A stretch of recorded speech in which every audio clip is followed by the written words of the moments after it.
আসসালামু আলাইকুম।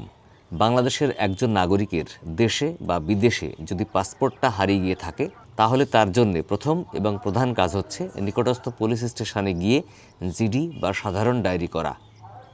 আপনার পাসপোর্ট হারানোর পরেও কখন আপনি থানাতে জিডি করতে পারবেন না বা ওই থানা আপনার জিডি গ্রহণ করবেন না কখন, আজকে আমি এই বিষয়টি নিয়ে বিস্তারিত তুলে ধরব।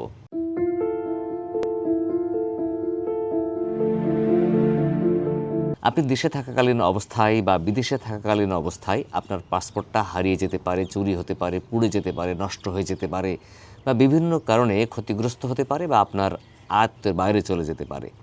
তখন আপনার সেফটি এবং সিকিউরিটির জন্য প্রথম এবং প্রধান কাজ হচ্ছে আপনার নিকটস্থ পুলিশ স্টেশনে গিয়ে সাধারণ ডায়েরি বা জিডি করা। তাহলে পরবর্তীতে আপনার নতুন আরেকটি পাসপোর্ট তৈরি করতে যেমন সুবিধা হবে, এই হারানো পাসপোর্টটা ফিরে পেতে সহজ হবে এবং একই সাথে বিভিন্ন দেশের ভিসা করতে বা ওই সমস্ত দেশ ভ্রমণ করতেও কিন্তু সহজ হবে এই জিডির কারণে। তো আজকের ভিডিওতে আমরা তুলে ধরব যে আপনার কি কি অসঙ্গতি হলে বা কি কি সমস্যা থাকলে থানাগুলো আপনার জিডি গ্রহণ করতে চাইবে না বা করবে না সেই বিষয়টি। নাম্বার 1, আপনার যে এলাকাতে বা যে অঞ্চলে আপনার পাসপোর্টটা হারিয়ে গেছে, আপনি যদি সেই এলাকা সেই অঞ্চল ছাড়া অন্য কোনো এলাকার বা অন্য কোনো অঞ্চলের নিকটস্থ পুলিশ স্টেশনে গিয়ে জিডি করার চেষ্টা করেন তাহলে তারা আপনার জিডি গ্রহণ করবে না। ফলে আপনাকে জিডি করতে হবে যেখানে পাসপোর্টটা হারিয়েছে ওই অঞ্চলটা মূলত কোন থানার অধীনে, সেই থানায় গিয়ে।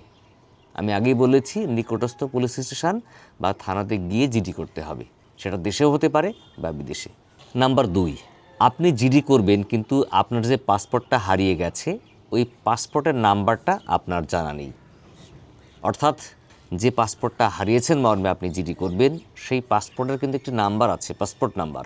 এই নাম্বারটা আপনার মনে নেই, জানা নেই বা ওই পাসপোর্ট নাম্বারের সপক্ষে কোনো প্রমাণপত্র নেই, তাহলেও কিন্তু আপনার এই জিডিটা গ্রহণযোগ্য হবে না।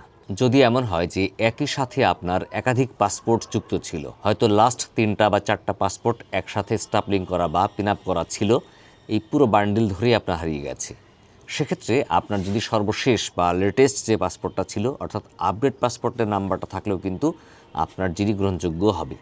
নাম্বার 3, পাসপোর্ট হারানোর পর জিডি করতে গেলে যে তথ্যগুলি লাগবে তার মধ্যে অন্যতম হচ্ছে আপনার পাসপোর্ট ইস্যুর তারিখ বা ইস্যুর date.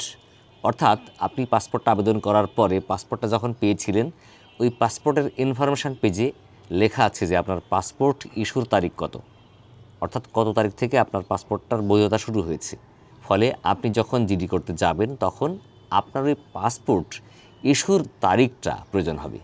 Number 4, passport expire date, অর্থাৎ আপনার পাসপোর্টটার মেয়াদ কবে শেষ হবে।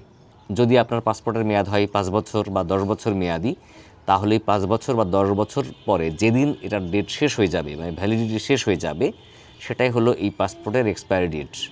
এই ডেটের তথ্যটাও পাসপোর্টের ইনফরমেশান পেজে লেখা থাকে, ফলে সেখান থেকে আপনারা এই তথ্যটা পেতে পারবেন। নাম্বার 5 এবং সর্বশেষ হচ্ছে আপনার পাসপোর্টে যদি কোনো বৈধ ভিসা থাকে, ভ্যালিড ভিসা, মানে যে ভিসার মেয়াদ এখনও ছিল বা আছে, সেই ভিসা সংক্রান্ত তথ্য দিতে না পারা। হতে পারে সেই ভিসা কোন দেশের ভিসা ছিল, ভিসার নাম্বার কত ছিল, ভিসা ইস্যুর তারিখ বা এক্সপায়ার ডেট, এই তথ্যগুলো কিন্তু দিতে হবে। না হলেও আপনার পাসপোর্ট হারানোর জন্যে আপনি জিডি করতে পারবেন না বা আপনার জিডি গ্রহণযোগ্য হবে না। এই তথ্য প্রমাণ সাবমিট করার জন্যে আপনার একমাত্র পথ হচ্ছে যে আপনার পাসপোর্টের যে ইনফরমেশান পেজ আছে এই পেজের কপি নিয়ে থানায় জিডি করতে যাওয়া।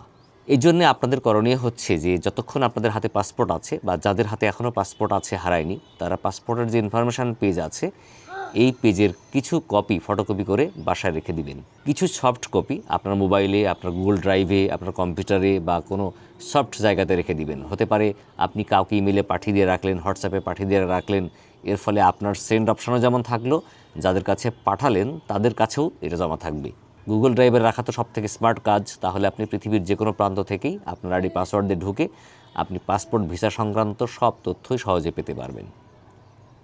এখন যদি এমন হয় যে কোনো কারণে আপনার এই পাসপোর্টের কোনো তথ্য আপনার জানা নেই, পাসপোর্টের নাম্বারও মুখস্থ নেই, আপনার পাসপোর্টের ইনফরমেশান পেজের ফটোকপি বা ভিসার কপি সংরক্ষণ করা নেই, হারিয়ে গেছে, নেই, সব সহই গেছে, যে মোবাইলে ছিল মোবাইলটাও গায়েব হয়ে গেছে, চুরি হয়ে গেছে, ছিনতাই হয়ে গেছে, তখন কি করবেন? তখন আপনার জন্য করণীয় হচ্ছে যে আপনি যেখান থেকে পাসপোর্টটা ইস্যু করিয়েছিলেন, যে আঞ্চলিক পাসপোর্ট অফিসে, সেখানে যেতে পারলে ভালো। না হলে বাংলাদেশ বা পৃথিবীর অন্য কোনো দেশে যদি বাংলাদেশের এই পাসপোর্ট অফিসের শাখা ব্রাঞ্চ থাকে যেখান থেকে পাসপোর্ট আবেদন করা যায় বা রিইস্যু করে, সেখানে আপনাকে যেতে হবে। যাবার সময় আপনি কি ডকুমেন্টস দিয়ে পাসপোর্টটা করেছিলেন, যদি এনআইডি কার্ড দিয়ে করে থাকেন তাহলে এনআইডি কার্ডের কপি নিয়ে যাবেন, অথবা যদি আপনি অনলাইন জন্মসনদ দিয়ে পাসপোর্ট করে থাকেন তাহলে সেই অনলাইন জন্মসনদের কপি নিয়ে ওই পাসপোর্ট অফিসে গেলে তাদের কাছে অন রিকোয়েস্টে বা রিকোয়েস্ট করে আপনার পাসপোর্ট সংক্রান্ত তথ্য পেতে পারবেন। তখন তারা কী করবে, আপনার এনআইডি কার্ডের নাম্বার বা অনলাইন জন্মসনদের নাম্বার দিয়ে তাদের সার্ভার থেকে আপনার পাসপোর্টের ইনফরমেশানগুলো সব দিতে পারবেন। তখন ওই ইনফরমেশানগুলো নিয়ে তারপরে আপনারা থানায় জিডি করতে যাবেন, তাহলে আপনাদের জিডি আবার গ্রহণ করা হবে বা জিডি নেওয়া হবে। এছাড়াও কিন্তু পাসপোর্ট অফিস আপনার আঙ্গুলের ছাপ দিয়ে, চোখের মনির আইরিশের ছবি দিয়ে পাসপোর্টের নাম্বার সংরক্ষণ করে বা জোগাড় করে দিতে পারবেন, বের করে দিতে পারবেন। এমনকি আপনার নাম, আপনার পিতামাতার নাম, এগুলো দিয়ে সার্চ দিয়েও তারা তাদের তথ্য ভাণ্ডার থেকে আপনার সকল তথ্যগুলো নিয়ে দিতে পারবেন। তো সবসময় বলবো যে আপনাদের পাসপোর্ট না হারায় সেদিকে খেয়াল রাখা, এবং অবশ্যই পাসপোর্টের সকল ইনফরমেশান পেজের কপি, ভিসার কপিগুলো সংরক্ষণ করা খুবই গুরুত্বপূর্ণ এবং জরুরি। তবে খেয়াল রাখবেন, আপনারা যখন এই পাসপোর্ট হারানোর জন্য থানা জিডি করতে যাবেন তখন অবশ্যই আপনাদের সাথে করে আপনার এনআইডি কার্ডের কপি অথবা আপনার অনলাইন জন্মসনদের কপি সাথে নিয়ে যাবেন। পারলে আপনার একটি ছবিও নিয়ে যাবেন সাথে করে।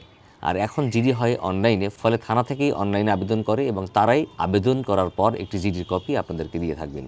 তো বন্ধুরা, আজকে পর্যন্ত দেখা হবে পরবর্তীতে আবার অন্য কোনো গুরুত্বপূর্ণ বিষয় নিয়ে। ততদিন ভালো থাকবেন।